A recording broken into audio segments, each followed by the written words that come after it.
हरिण कासवा पोटी परळ्यात बाळ जन्मला. हे काय आहे? प्रश्न पडला असेल ना. खूप वर्षापूर्वी मी ही उक्ती एकाकडून ऐकली होती. आज आपल्या समोर एका वेगळ्या संदर्भात सादर करत आहे. गोष्ट तशी जुनी. एक सरकारी अधिकारी गावोगावी खेड्यापाड्यात जाऊन सरकारी योजनांची माहिती देणे, सर्व्हे करणे अशी त्याची कामे. अशाच कामासाठी त्याला एका आडवळणाच्या दुर्गम अशा खेड्यात जावे लागले. सकाळच्या यष्टीने रस्त्यातल्या खड्ड्यांनी हाडे खिळखिळी करून घेत, सर्वांग धुळीने माखून घेत तो अधिकारी त्या गावात पोहोचला. काम संपेतोपर्यंत संध्याकाळ झाली. आता परत जायचे, पण कसे? साहेब, आज असे कसे काय झाले कोण जाणे, पण सांच्याला येणारी एसटी अजून आलीच नाही बघा. आता इतका लेट झाला म्हणजे आज दांडी मारली बघा एसटीनं. होतंय काय काय टायमाला असं. मग आता मी कसे परत जाणार? यानंतर दुसरी एसटी नाही बा. ही येणार होती तीच लास्ट. आता एकदम उद्याच्याला सकाळच्यानं हाय बघा. मग आता? नाही, आता तुम्ही म्हणतासा तर बैलगाडी झोपून पार सडकेवर सोडतो. तिथून भेटेल तालुक्याची एसटी. पण त्याचा बी काय भरोसा नसतोय. लई येळ वाट बघायला लागल. बापरे. साहेब, त्या परीस आज रातच्याला हितच मुक्काम का करत नाही? समधी सोय करतो तुमची. एकदम बिनघोर राहावा आणि उद्याच्याला पहिल्या एसटीनं जावा की कसं. आणि नाहीतर तुमच्यासारखं लोक आम्हा गरिबाच्या वस्तीवर कधीच्या नाही येणार. तो अधिकारी दिवसभराच्या कामाने, धुळीने, उकाड्याने पकरा होता. आता परत बैलगाडीने धक्के खात सडकेपर्यंत जाऊन तिथून परत बसने तालुका गाठायचे त्राण पण त्याच्यात राहिले नव्हते. तेव्हा गावकऱ्यांच्या आग्रहाला मान देत त्याने गावातच मुक्काम करायचे ठरवले. गावच्या पाटलाकडे जेवण झाले, पान सुपारी फिरली. तसे पाटील म्हणाले, पाहुणं, रातच्याला आमचं रोज भजन असतं या मारुतीच्या देवळात. चला 2 घटका, तेवढाच टाइमपास तुम्हाला. देवळात भजन रंगात आले. अधिकारी तसा धार्मिक वृत्तीचा. त्याचे मन नाही म्हणले तरी त्या भजनात रंगलेच. रात्र चढत चालली तसे भजनी मंडळाचा आवाज तापला आणि मग त्यांचे एक खास भजन चालू झाले. हरिण कासवा पोटी परळ्यात बाळ जन्मला. हरिण कासवा पोटी परळ्यात बाळ जन्मला. अधिकारी चमकला. नेहमीचा इठ्ठला पांडुरंगा असला ट्रॅक सोडून हे एकदम नवीन काय सुरू झाले? त्याला त्या भजनाच्या ओळींचा अर्थच समजला नाही. हे काय असावे बरे? कासवाच्या पोटी हरिण कसे काय?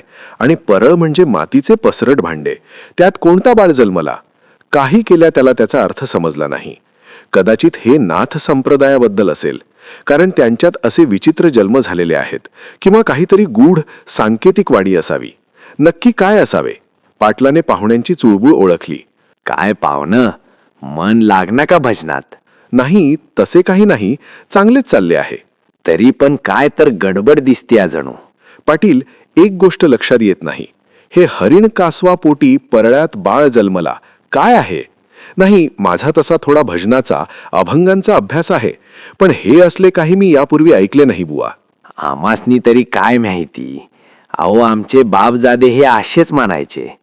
त्यांचे ऐकून शान आम्ही बी तेच म्हणतो झाले. काय तर असल देवाचे, आपल्याला काय ठाव नाही बा. दुसऱ्या दिवशी ठरल्याप्रमाणे तो अधिकारी सकाळच्या पहिल्या एसटीने आपल्या गावी रवाना झाला. पण हे हरिण कासवा पोटी परळ्यात बाळ जन्मला त्याच्या डोक्यातून जायला तयार नव्हते. बरेच दिवस झाले, पण हे हरिण काही त्याचा पिच्छा सोडत नव्हते. एके दिवशी त्याच्या मित्राला त्याने हे सर्व सांगितले. ते ऐकताच तो मित्र खदाखदा हसायला लागला. अरे, एवढे हसायला काय झाले? तुला माहिती आहे हे काय ते? अरे, मला माहिती आहे ते काय आहे, म्हणून तर हसायला येते. प्लीज सांग ना, मला याचा अर्थ काय? अरे, सोपे आहे बघ. यात गूढ सांकेतिक असे काही नाही. हरिण कासव म्हणजे आपला पुराणातला असुर राजा हिरण्यकश्यपू. परळ्यात म्हणजे ह्या हिरण्यकश्यपूचा पुत्र प्रल्हाद. म्हणजेच ते लोक हिरण्यकश्यपूच्या पोटी प्रल्हाद बाळ जन्मला असे म्हणतायत. पण पिढ्यानपिढ्या त्याचा अपभ्रंश होत होत त्याचे हे हरिण कासवा पोटी परळ्यात बाळ जन्मला असे झाले आहे. बाकी काही नाही. कळले? सुटला गुंता आता? हे कळल्यावर त्या अधिकाऱ्यांनी एक मोठा निश्वास टाकला. एक मोठे कोडे सुटल्याचा आनंद त्याला झाला. आता ही इस्तुरी अचानक आठवायचे कारण काय? सांगतो. मुळात ज्योतिषशास्त्र जेव्हा निर्माण झाले तेव्हा छपाईचा शोध लागला नव्हता. जे काही ज्ञान होते ते मौखिक परंपरेने जतन करून ठेवले जात होते. सगळे मुखोद्गत करून ठेवायचे असल्याने स्वाभाविकच सर्व सूत्रे, नियम लयबद्ध अशा काव्यातून, श्लोकांतून रचले गेले. साहजिकच हे करताना ते काव्यशास्त्राच्या नियमातही बसावावे लागत होते, म्हणजेच छंद, यमक, ताल इत्यादी. त्यामुळे शब्दांची कसरत करावी लागली. त्यातही हे सर्व संस्कृत भाषेत, जिथे उच्चारागणिक अर्थ बदलत जातो. संधी, समास, प्रत्यय याचे काटेकोर नियम आहेत. या साळ्याचा परिपाक असा झाला की श्लोक पाठ आहे, पण त्याच्या दुर्बोध काहीशा सांकेतिक रचनेचा अर्थ लावताना चुका होऊन भलताच चुकीचा अर्थ लागण्याची खूप मोठी शक्यता होती. एखादा गुरु जेव्हा त्याच्या शिष्याला हे श्लोक शिकवत असे, तेव्हा तो त्या मागचे व्याकरण समजावून सांगून त्या श्लोकाचा नेमका अर्थ सांगत असे. पण पुढे पुढे त्यात सरमिसळ व्हायला लागली. सातत्य राहिले नाही. परकीय आक्रमणांमुळे गुरु शिष्य परंपरा खंडित होऊ लागल्या. श्लोक पाठ आहेत, पण त्या श्लोकांचा योग्य तो अर्थ सांगू शकतील अशा अधिकारी व्यक्ती मिळणे दुर्लभ होत गेले. शेवटी तर चुकीचाच अर्थ प्रमाण मानला जाऊ लागला आणि मग हरिण कासवा पोटी परळ्यात बाळ जन्मलाचा जन्म झाला. आज ज्योतिषशास्त्रावरील उपलब्ध ग्रंथभांडार या अशा अनेक हरिण कासव छाप नियमांनी, सूत्रांनी बरबटले आहे. जो तो म्हणतोय, मला तरी काय माहिती, पराशरीमध्ये असेच लिहिलंय ना, केपी रीडर्समध्ये असेच आहे ना, काहीतरी विचार असेल त्यामागे, आपण कशाला डोके चालवायचे, आपली पात्रता तरी आहे का तेवढी.